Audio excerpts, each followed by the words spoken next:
பெரிய அப்டேட் கொடுத்துருந்தாங்க. அதாவது ரெஸ்ட்டா வந்து 6ல் இருக்குது ஏர்டெல் ஸ்டாக்ஸை 6 அது வந்து 7ஆக மாறப்போகுது இப்போ. அது வந்து புது அப்டேட். அதில் பார்த்திங்கன்னா ஃபஸ்ட்டு வந்து நம்ம பட்டன் யூஸ் பண்ணியிருப்போம், டச்சு ஸ்வைப்பு ஜூம் அது வந்து பார்த்திங்கன்னா இருக்குது. அது வந்து என்றைக்கு அப்டேட் ஆகுதுன்னு பார்த்திங்கன்னா, நான் வந்து இன்றைக்கி கஸ்டமர் கேர் கால் பண்ணி கேட்டேன் என்றைக்கு அப்டேட் ஆகுதுன்னு சொல்லிவிட்டு. அவங்க என்ன சொன்னாங்க பார்த்திங்கன்னா, நாளைக்கு இல்லை இந்த வீக்குக்குள்ளே எல்லாத்துக்குமே மேக்ஸிமம் வந்துடும். ஃபஸ்ட்டு அப்டேட் அதுதான்.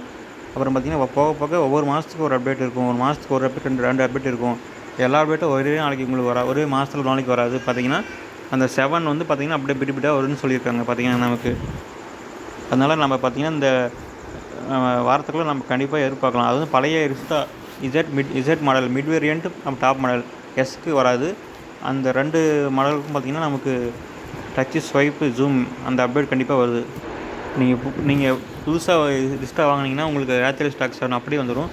நான் சொல்கிறது பழசு. ஆல்ரெடி வச்சுருக்கவங்களுக்கு பார்த்தீங்கன்னா, அதாவது 3 இயர்ஸ்க்குள்ளே நீங்கள் இருந்தீங்கன்னா வண்டி வாங்கியிருந்தீங்கன்னா கண்டிப்பாக உங்களுக்கு கிடைக்கும்னு நான் நினைக்கிறேன். செக் பண்ணி பாருங்கள். அப்டேட் எப்போ வேணாலும் வரலாம். நீங்கள் வண்டி சார்ஜ் ஃபுல்லாக பண்ணி வச்சுங்க, நெட் கனெக்டிவிட்டி நல்லா பண்ணி வச்சுக்கங்க.